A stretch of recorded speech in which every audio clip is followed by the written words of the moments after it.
on Wednesday, September the 21st, and we're so lucky to have Mr. Henry Wiseman here. And thank you again for coming, Mr. Wiseman. Okay. W-I-S-E-B-R-A-M, Wisebram. Wisebram, that's close enough. I've been called all kinds of things, don't worry about that. Yeah, and one suggestion is if you're in a foreign country where they have these cities' names that nobody usually hears, if you come to one of those, if you spell them, it'll be a big help. And now we're ready. Well, since I'm here to talk about Army service, let me start by saying that I grew up in a small town of Barnesville. Barnesville is some 65 miles south of Atlanta. Town of 5,000 population. But in that particular town, we had a school, Gordon Military. And Gordon Military was the only school, high school, in Barnesville at the time. So naturally, all of us there went to the military school. As a result, when the World War II came along, Barnesville furnished probably the greatest number of officers for the United States Army as any similar town in the country. Because those of us who went through the military program at Gordon were entitled to what's called a reserve certificate. This meant that when we became, excuse me, 21 years of age, we could apply for a reserve commission. I completed the requirements for that in the summer of 1940. Of course, when December 7th, 1941 came along, I was in college at the University of North Carolina in Chapel Hill. And this certificate that I had said that I could become a second lieutenant in the infantry when I was 21. Well, I was only 18, so it didn't do any good. But it's after the war started, sometimes in early 1943, the Army waived the 21-year-old requirement and said that anyone at 18 years of age could apply for a reserve commission. After quite a bit of hassling with my parents, I applied, and I became a second lieutenant infantry when I was still 18. I was called to active duty on July the 5th of 1942. And I served all during the war for a little over 4 years in the active duty. Then I went into the reserves and stayed in the reserves for 20 more years, and finally was retired from the reserves in 1980 something. Okay, when I was called to active duty, I was posted at Camp Wheeler, Georgia. Camp Wheeler was located just outside of Macon.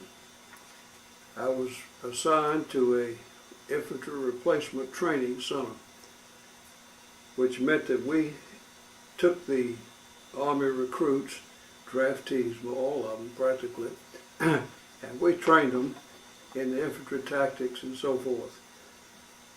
Now you got to remember too that in those days the Army was segregated. The particular regiment that I was assigned to was composed of all black soldiers, except the officers, second lieutenant through colonel, were white. Our job was to train them to go in and fit into the various units. I served at Camp Wheeler for a year. Also, as a background to that, you've got to remember that this was, as I said, during the segregated period, and there was a lot of looking forward to the times when they would change and break down the segregation in the Army. But we went through all of that, and the people we trained were some of the better intellectual people that you could find. Not to get off but digress a little bit, I have to always tell this story about how smart I was. That I was a real smart lieutenant and I knew everything. And I was teaching map reading one day to a class, I guess it was a whole platoon. There was a soldier towards the back and went to sleep. You tell he was just nodding. I punched the sergeant. I said, "Sergeant, go wake up that soldier." He woke him up. I said, "Now I'm going to really show him up." And I asked him a question. I forgot what it was now. One of the harder questions that even I didn't know the answer to it. He stood up and started off and gave a whole recitation about that. So I said, "Okay, sit down." I told the sergeant, I said, "Let him go back to sleep." Then I looked up his record. He was one of the assistant sports writers for the New York Times who had been drafted. After that, I wasn't too smart. Anyway, I stayed at Camp Wheeler for a little over a year. And also, it's well to note, in comparison to today's youngsters, that all we wanted to do at that time was to fight. We were afraid, those of us at Camp Wheeler, that the war was going to get over and we were still going to be stationed in the middle of Georgia training recruits. So in the summer of 1943, a request was posted on the bulletin board that they needed 50 officers, infantry officers, for an overseas assignment. These officers would have to have had certain requirements. Basically, it was you had to have been in the Army for a year, you had to have been training soldiers, and you had to be the lieutenant or captain, nothing over captain. So there were 50 of us at Camp Wheeler who decided that was, and the implication was that we would be sent to England because there was no question about that the Army was building up forces in England for eventual invasion, and we thought that would be the best place for us to get in it. We were sent, 50 of us, to the staging area at Miami Beach. And when we got there, we went through all kind of shots, all kind of questions, and this, that, and the other, and told to get ready to go overseas. But they would not give us the orders until we got on the plane ready to go. So after staying there for several weeks or whatever it was, we were, middle of the night, most of us were rounded up, put on 2 or 3 different planes. In those days, the planes were what we call C-47s, like a DC-3, 2-engine plane. And we handed a packet. The packet had our orders and some other stuff in it. And the thing was, we were not to open that packet until we took off. So lo and behold, we take off, and we opened the packet, and we weren't going to England. We were going to a place called New Delhi. New Delhi, India is about as far, I guess, as you can get from England. And to show you how smart I was, I didn't even know where New Delhi was. But we were traveling on hushed up, rushed through orders. And we started. Ask a question? Were all 3 of those planes going to the same place, or were they going different? No, we were all going. The 50 of us were divided up on about 3 different planes. I think around 15 or 17 on a plane. And we start out, and we go all the way from Miami to Puerto Rico to Georgetown, British Guinea at that time. And I remember too, the planes weren't flying at night. We would go in the daytime. We would stop and spend the night, go the next day. We ended up in Natal, Brazil. And in Natal, we were put up in some tents and so forth. And that was a big staging area. We weren't the only ones there. We stayed there 3 or 4 days. Then we were put on 2 or 3 of the bigger planes. These were 4-engine planes. And we started out for, as I say, New Delhi. To get there, we crossed the Atlantic. We stopped at a little island in the middle of the Atlantic called Ascension Islands. We spent the night at Ascension, and then we went over to hit Central Africa.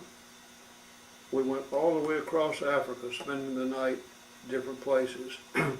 Ended up at Karachi. At that time, Karachi was India. Karachi now, of course, is Pakistan.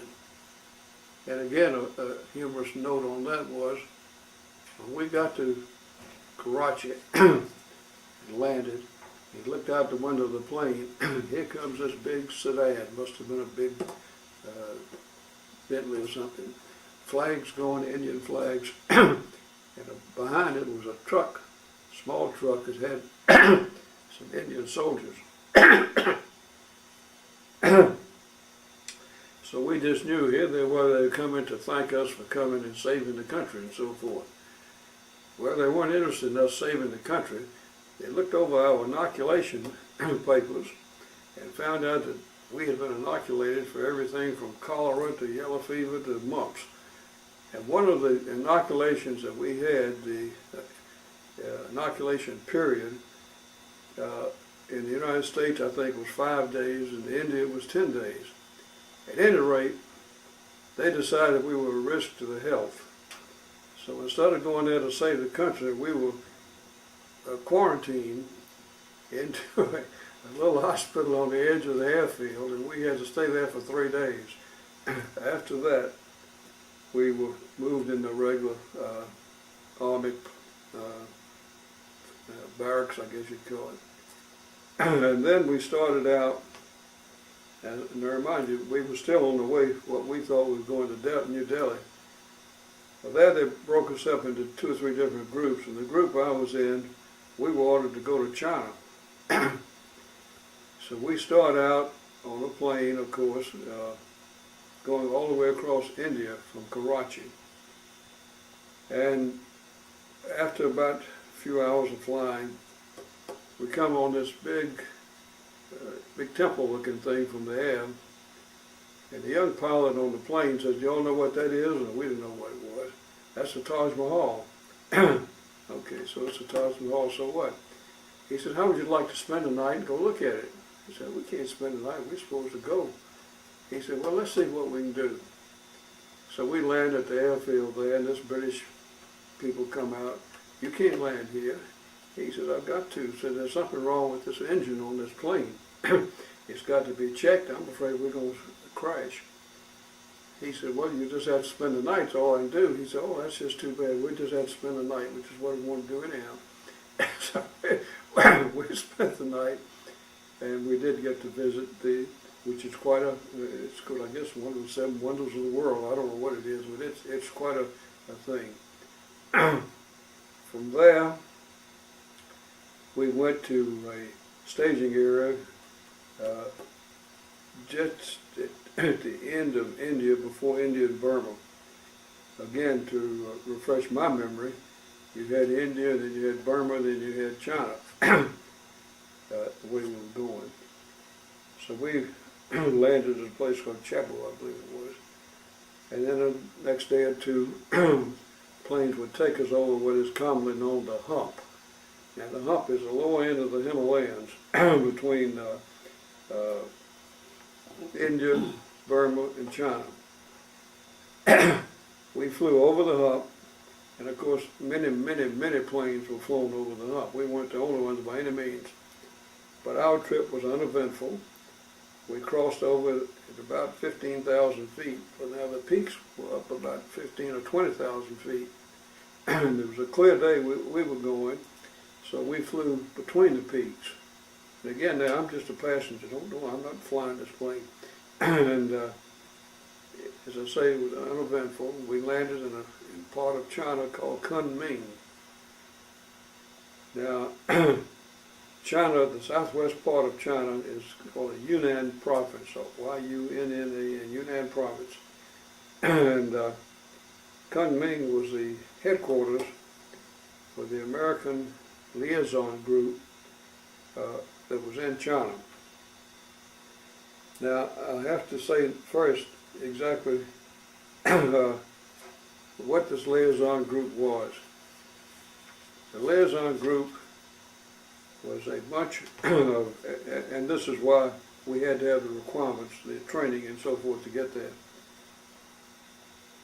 Again, and now please understand, when I say a lot of this stuff, I'm not that smart, and I didn't know about it at the time. At that time, I was a 19-year-old doing what I was told to do, and that was it.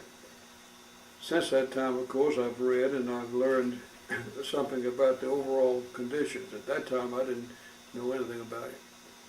But the Japanese, when they started the war, in the Pacific. Their objective was, of course, control all of Southeast Asia.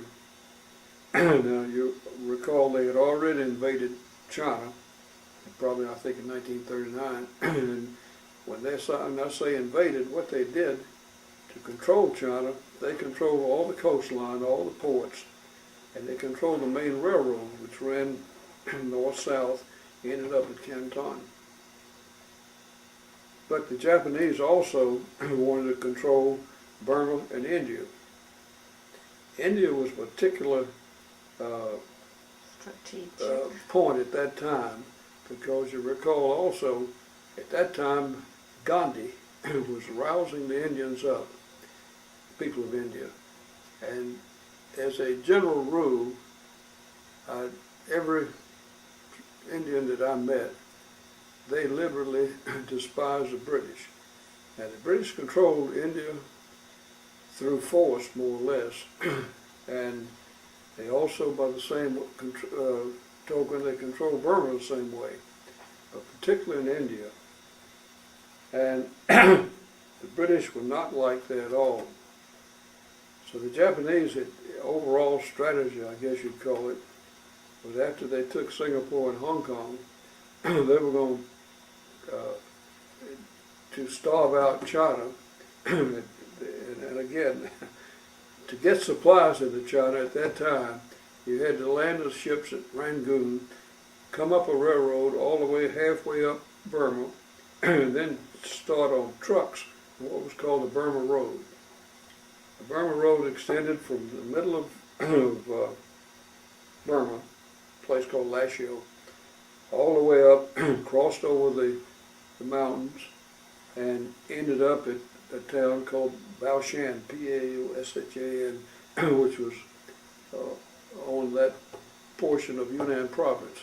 From there they went over to Kunming, and then from Kunming they went to Chongqing, which at that time was where the Chinese Chiang Kaishek had moved his headquarters. I wonder how many miles on the Burma Road. How many miles? Oh, it's a long way. Oh, I'm sure. Well, when we landed at Kunming, there were 15 of us assigned to the Chinese Expeditionary Forces as a combat liaison officers. From Kunming to Baoshan, which is right on the border, it was about 500 kilometers, which is less than 500 miles. It took us 5 days to make the trip. The road winding in and out, of course not paved, and again we spent the night at different places. But it was a long, long way. But to get back to what I was talking about, the Japanese knew that the only way China could be supplied at that time was up through Rangoon, Burma Road, Chongqing. So they apparently decided that the best thing before they went out to India was to take Rangoon and Burma. And they did that in 1942. Now Rangoon had received a tremendous amount of American supplies, which were all in warehouses. As I've been told the story, there were maybe 100 trucks in there, and all other kinds of supplies. Well, the only thing that was protecting Rangoon was a few British troops and a few Chinese troops, and the American Flying Tigers, which flew the P-40s. The Japs were able to come in and take Rangoon, and meanwhile the Chinese had sent down a couple of divisions to try to block them. About that time, General Joseph Stilwell was sent to China to be the chief of staff to the Chiang Kaishek, who was the head of the Chinese government. And the Japanese took Rangoon. They chased the Chinese troops back to northern Burma and into India, and that was where General Stilwell made his famous retreat. And we got there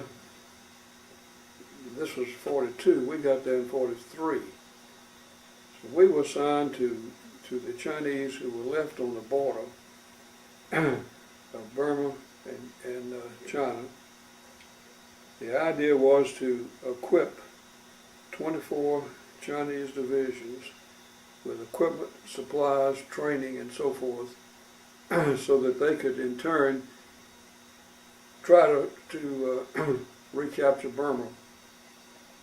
There's a lot of politics involved. I mean, on the top level, all the way down from the United States President Roosevelt to Chiang Kaishek to whoever you want to call it. And the biggest problem with that was getting the supplies. It's easy to say you're going to equip something, but you couldn't get in by sea. So all the supplies had to be flown over what is called a hump. They fly over so many planes, offload them in Chongqing, and then take the supplies down the Burma Road to where we were. When I got there, we were what was called a Y-Force Liaison Group. It composed of around, well, when I first got there, I guess there might be 50 of us, and then it built up to 100 and more. And our job was superimposed on the Chinese, what they call the Chinese Expeditionary Forces, CEF. And we would see that the supplies were properly distributed, the troops were trained, and get them ready to fight to go back into Burma. Again, and again now, this is not smart, I didn't know all this at the time. There was a lot of Chinese politics involved. You recall that the Chiang Kaishek had become the head of the Nationalist Party of China, and his big opposition at that time was the so-called Communist China. Mao Zedong was the head of that group. Now the Communists were located in the northern part of China, in the mountains. There are a lot of mountains in China, with some section up in there. And Chiang Kai-shek knew that eventually he and the communists were going to have a fight. So he tried to preserve and save as many troops as he could and as much supplies as he could, knowing that eventually he'd have to fight the Chinese communists. We, on the other hand, a bunch of know-how nincompoop Americans, were interested only in getting the supplies to the Chinese troops, getting them able to fight, and trying to retake Burma. So there was a lot of friction, you might say, there. We were superimposed, we, the American officers and enlisted men, were superimposed on the Chinese units to be sure that the equipment got to the right places, to be sure supplies got there, and so forth. And my particular job at that time was I was attached to the 11th Army Group, Chinese 11th Army Group headquarters. And my title was the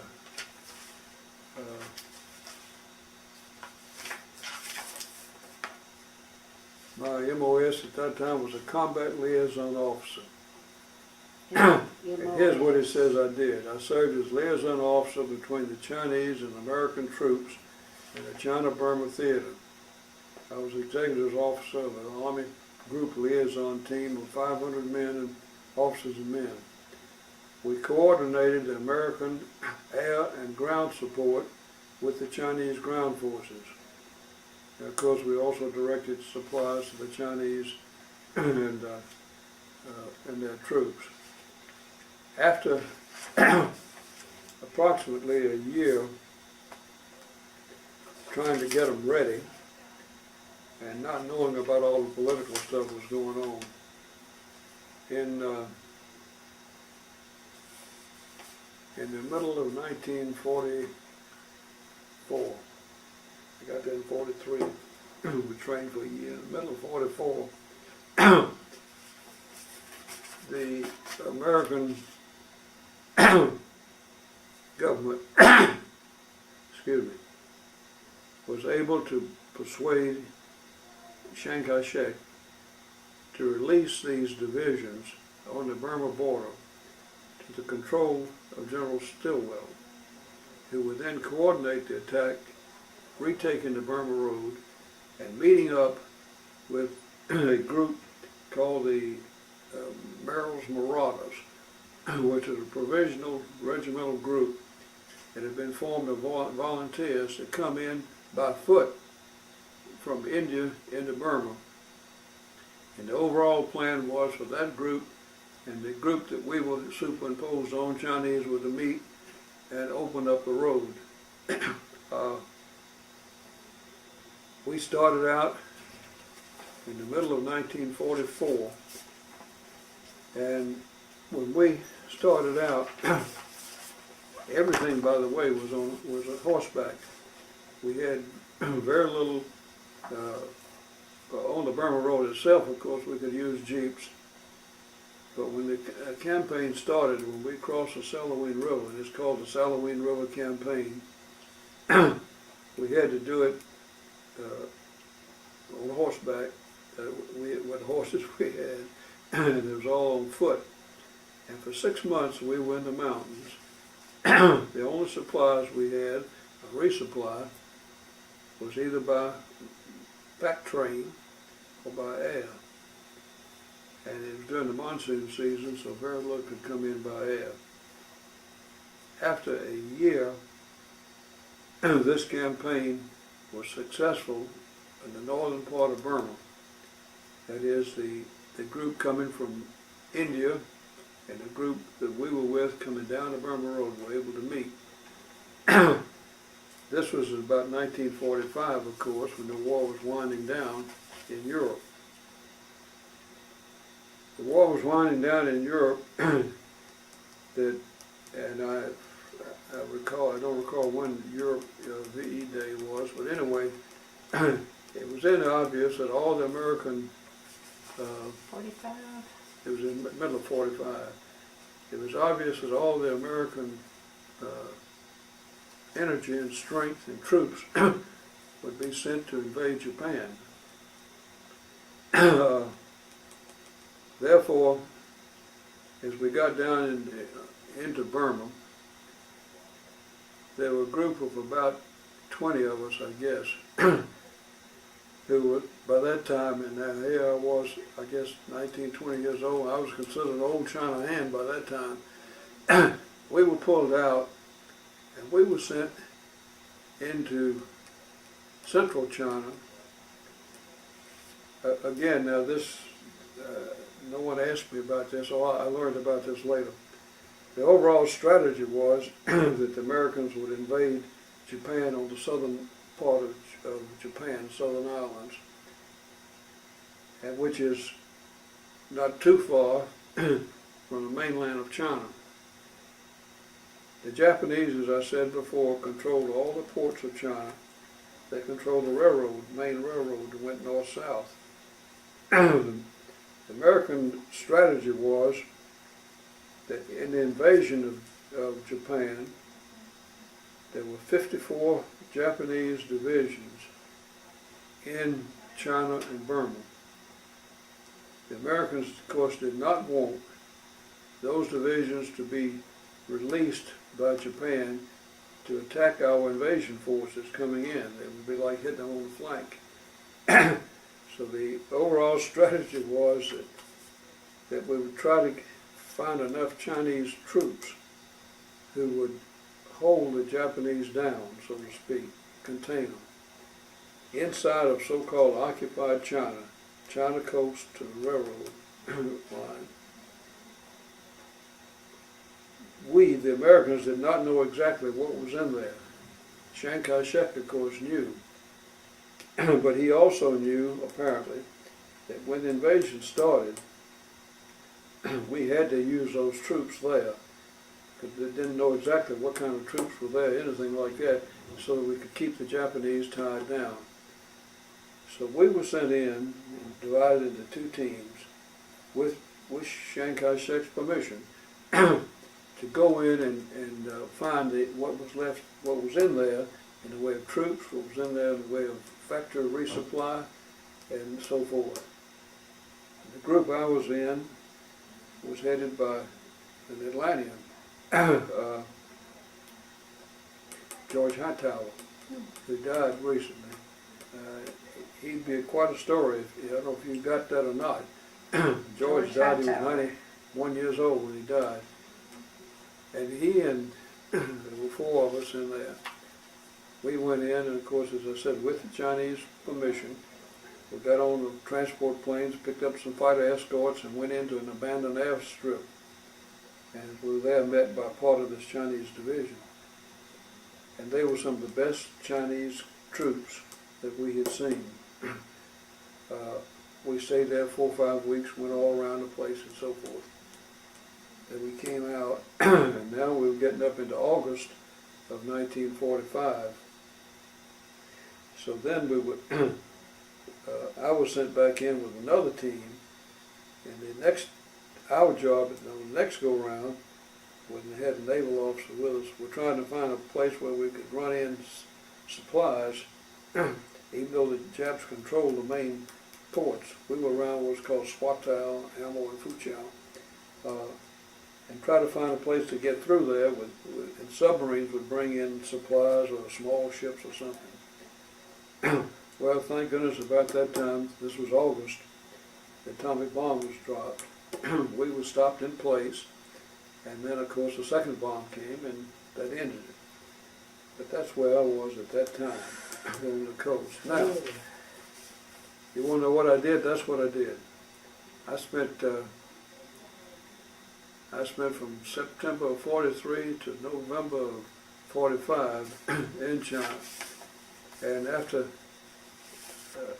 the bomb was dropped and Japan surrendered, those of us who had points were able to get back, rotated back to the United States. Was it 100 points needed? I think it was 80, I believe, 80. You had to get out, because I had the upper 80s. I didn't have 100, but I had 100. I had the upper 80s, and it was enough for me to get out.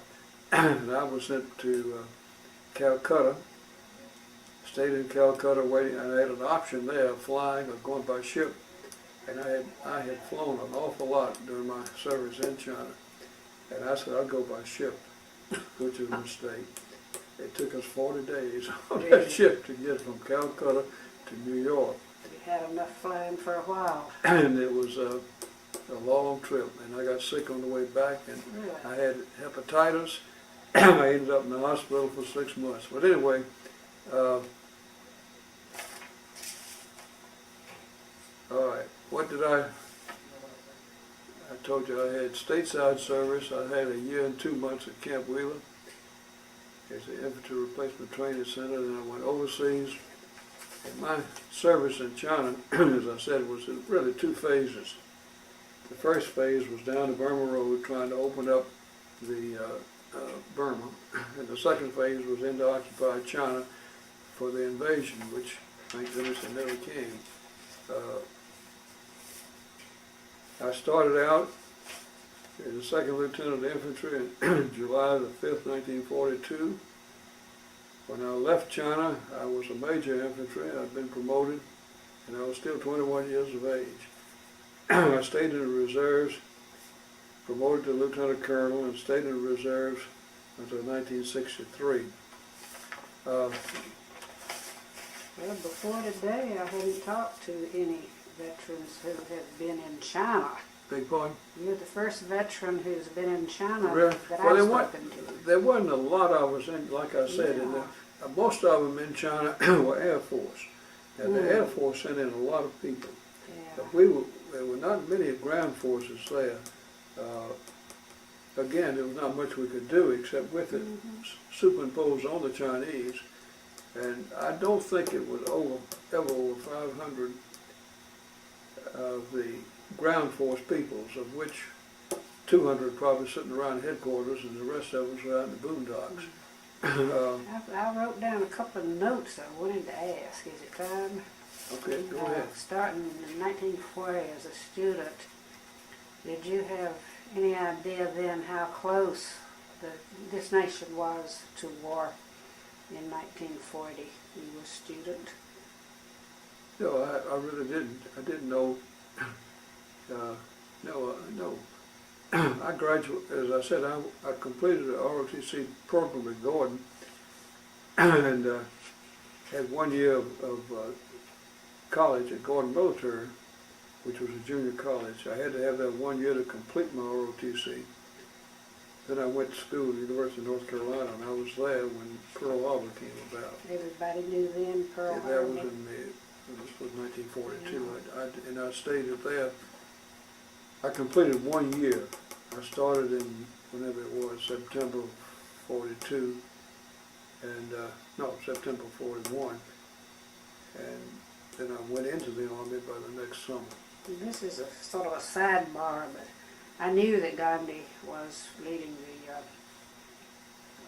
break from the British, but did you have any personal observations as to why they were so resentful of the British?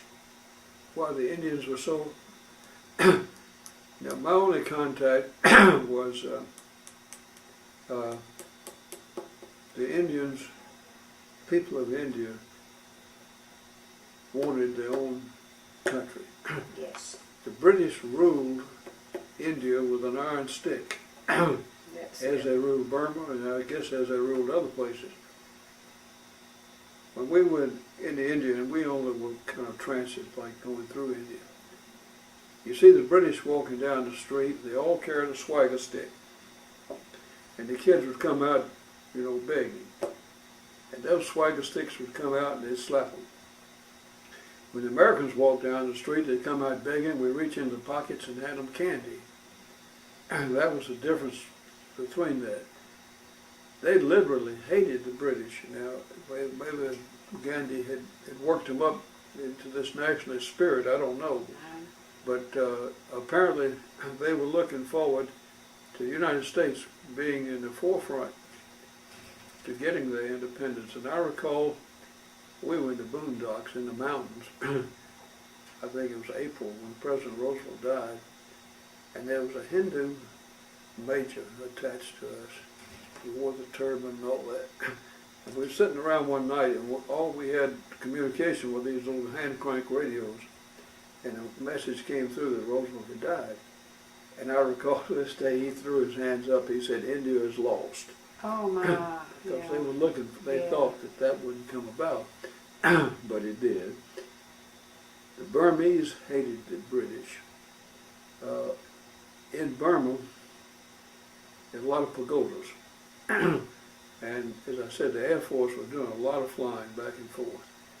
When they get shot down, there was what they called a rat line, which meant when a pilot bailed out, he'd see a pagoda, and he would head to a pagoda. And each one of these pagodas were like a little temple. Excuse me, when you said wreck, you mean W-R-E-C-K, wreck? Place to go when that had a wreck, was that it? No, when they were shot down, the planes were shot down, so the Air Force was flying, as I said, a lot of planes over, and the Japanese had some fighter planes there. And a lot of planes developed mechanical trouble flying over the hump. So the pilots were directed to go to pagoda, and then they had a rat line. They'd go from pagoda to pagoda till they get back to the Chinese lines. And that's where we were. And we would take them from there and get them on further back. And one day we were out in the mountains there, and these British plane came over, and 6 paratroopers came down. Well, to retract a little bit, somehow or another the Japanese bought some of these priests, and instead of putting them on back from pagoda to pagoda, they'd call the Japanese, and the Japanese give them so much money to turn them in. So these British, 6 of them I think it was, they were going in there to see if they couldn't find out which ones were doing it.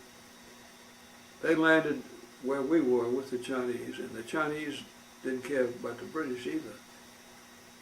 So we took them and put them in American uniforms, and after the got American uniforms. They were part of us, and they went into Burma, and they got the rat line reestablished.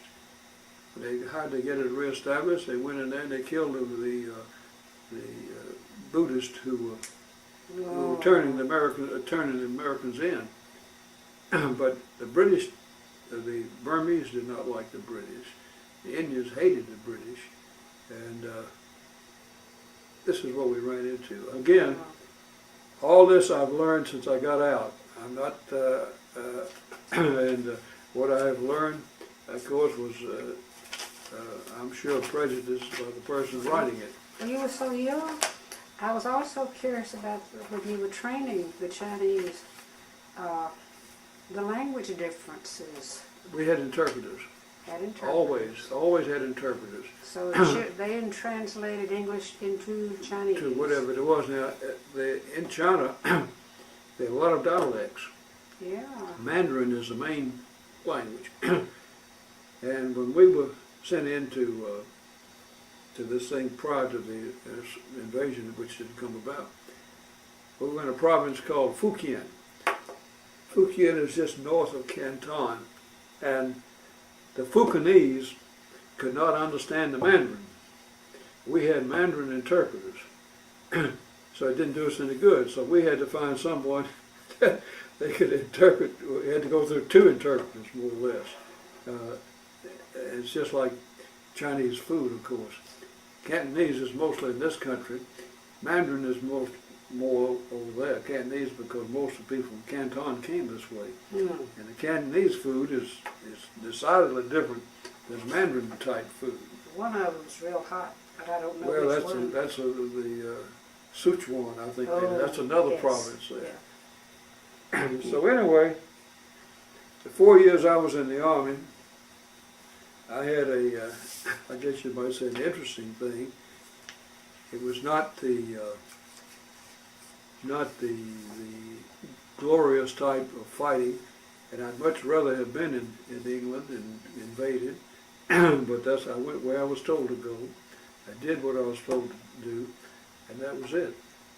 The Chinese government, after it's over with, and I brought this just to show you, awarded us, some of us, and I'll let you interpret this. You can read it, I'm sure. But I can. Oh.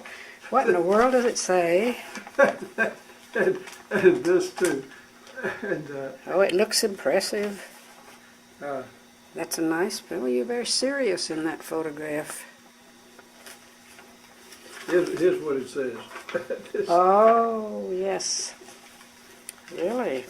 Read it. This is to certify that in consideration of meritorious services achieved in conformity with the conditions as laid down in the regulations governing decorations and awards to Army, Navy, Air Force, Special Breast Order of Yun Hui with ribbon, Y-U-N-H-U-I, to Major Joshua H. Wisebram. This is the thing authorizing me to take it from the Army. Mm-hmm. How much red tape was it to get all of that procedure? The things that I'm most proud of in the Army was receiving what they call a combat infantry badge. And you recall back in World War II, the paratroopers had a paratroop thing that they wore, and the Air Force had an Air Force. Those of us in the infantry didn't have anything. But after the war got going, you met by certain regulations and so forth, you were awarded a combat infantryman's badge, which we could wear. It made us equal to that. I received the Bronze Star Medal, which I didn't deserve, but it was for services. This is what it said right there. Specifics or overall? But it was not a. The Bronze Star was awarded rather indiscriminately over there because they were allotted so many Bronze Stars, and that's where they awarded them. Well, it says exceptional performance and duty for you. Either G2, G3, and G4.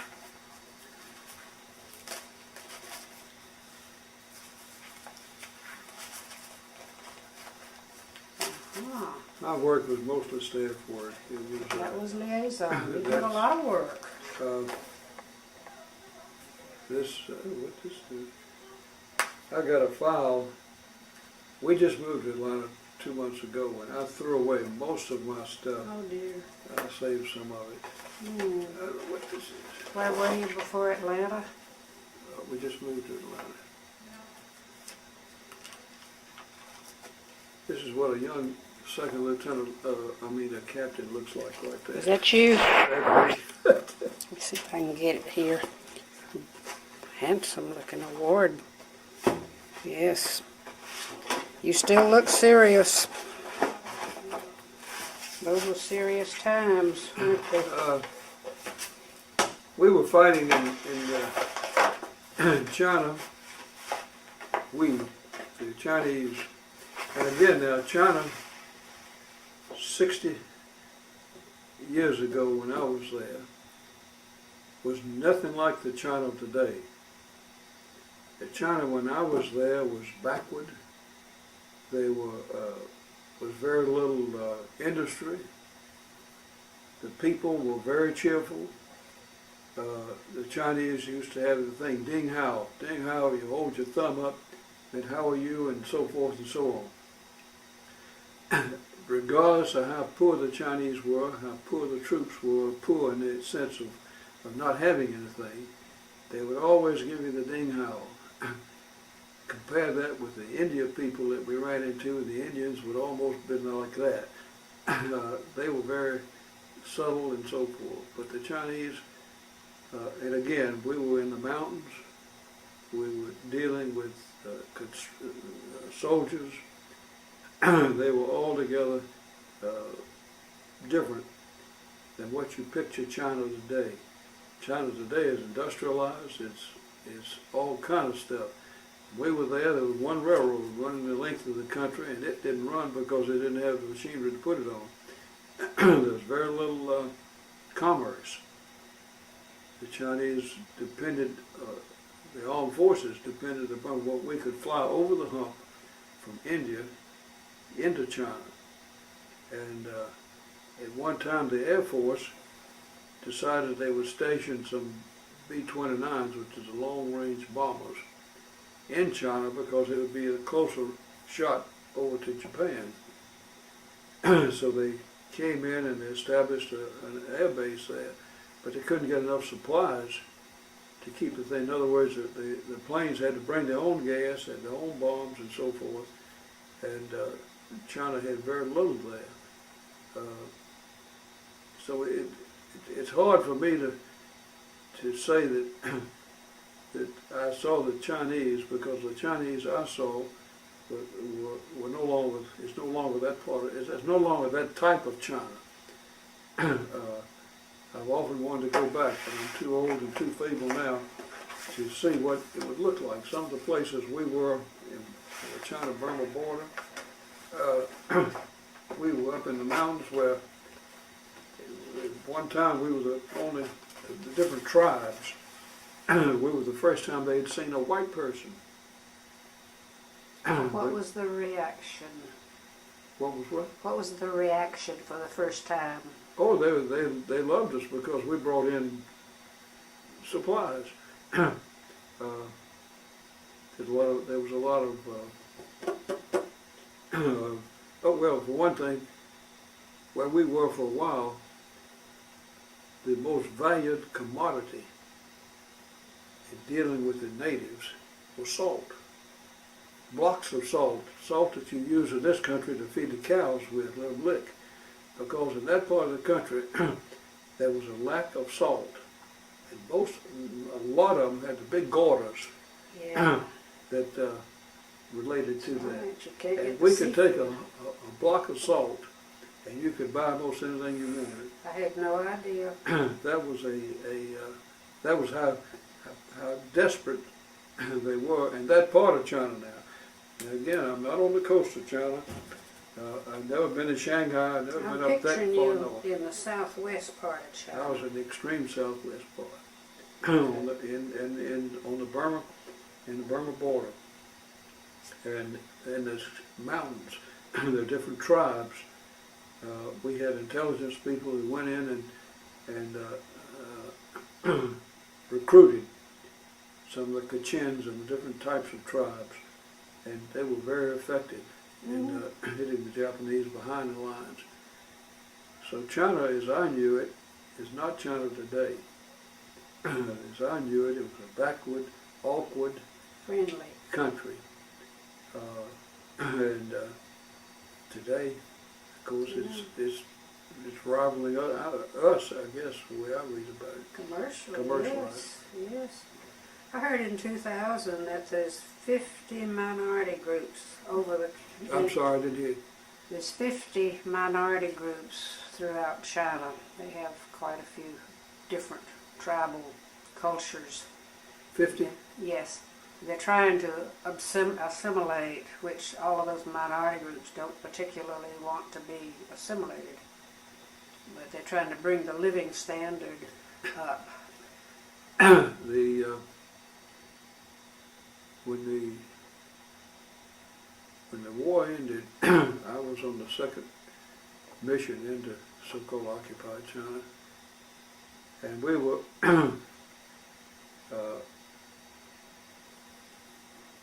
close to a port called Swatow, S-W-A-T-O-W. Swatow, if you remember the geography coming up the coast from Canton, was Amoy, Foochow, Swatow, and right there was Taiwan, which was Formosa at the time.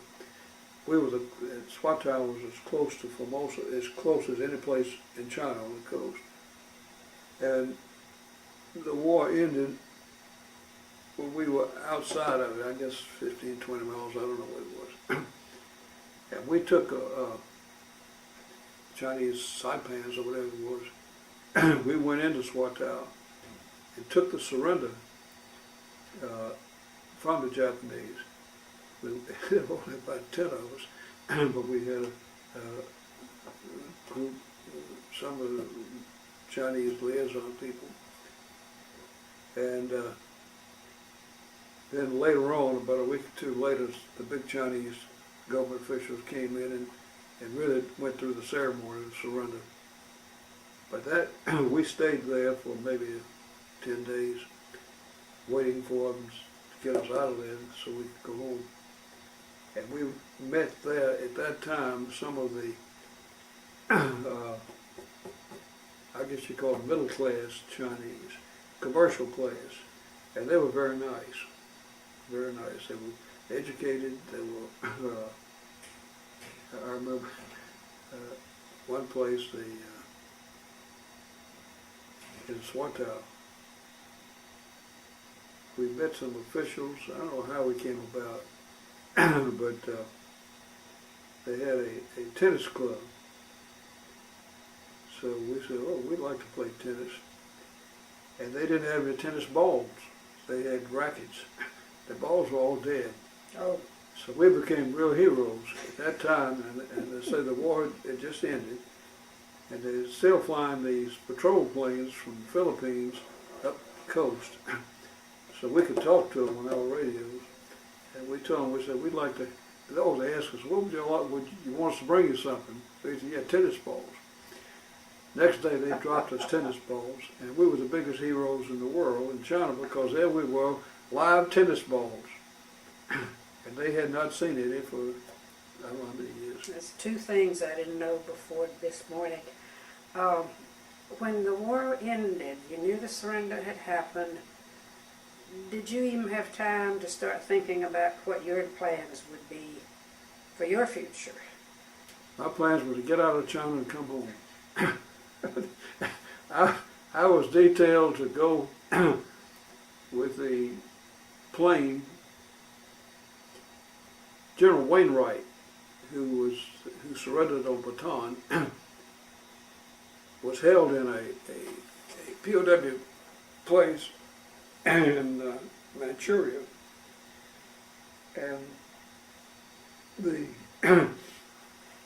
people, the man that I'd worked for several years, for 2 or 3 years, as a colonel, he was detailed to go take a plane, go up and pick up Wainwright and bring him back. because he was on the battleship there when MacArthur took the surrender. And I was on that detail to go with him. But I had enough points to get out.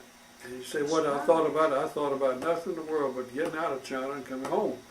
And I was 21 years old, I guess, by that time. And that's all I wanted to do. Future, no, I had no idea. I did come home and I had saved my money while I was over there. I was going to buy me a red convertible. But instead I got a wife. I didn't get the convertible. She's not ready. But no, that's all I thought about. I came back and went to graduate University of North Carolina. I went 2 more years there. Is that where you met your wife? No, I met her at Fort Benning when I was there during the war. You kept in touch all that time? We corresponded, and that's where it was.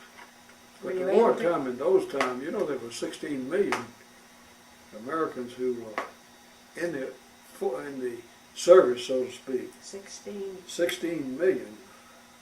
Not, I don't know if that includes civilian service or what, but the figure I say all the time is that during World War II there were 16 million Americans who were affiliated some way or another with the Army and Navy or Air Force. And I think our population must have been around 80 million, maybe.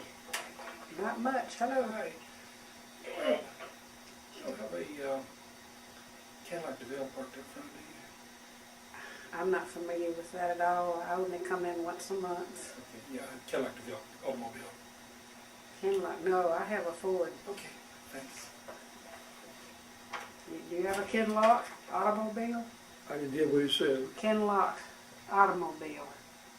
Sound like a foreign model to me. No, I got a Cadillac out there. That's all I know.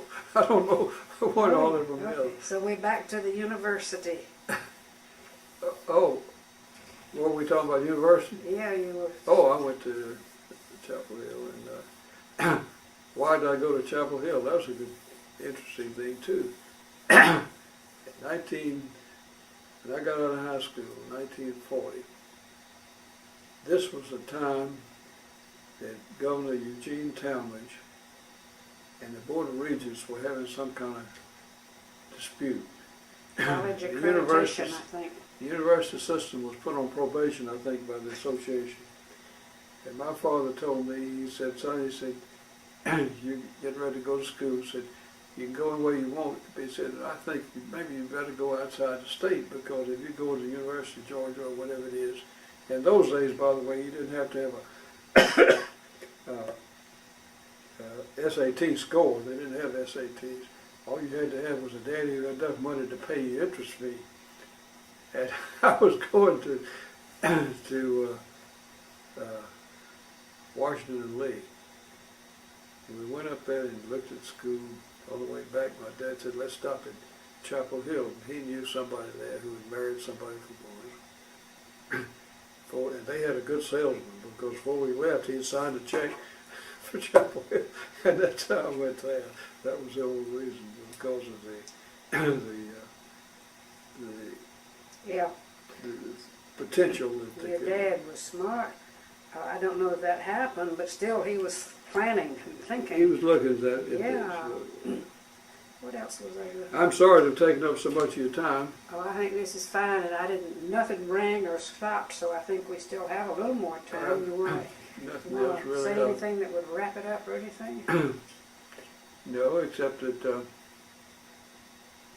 I always considered it a duty, so to speak, to serve in the armed forces.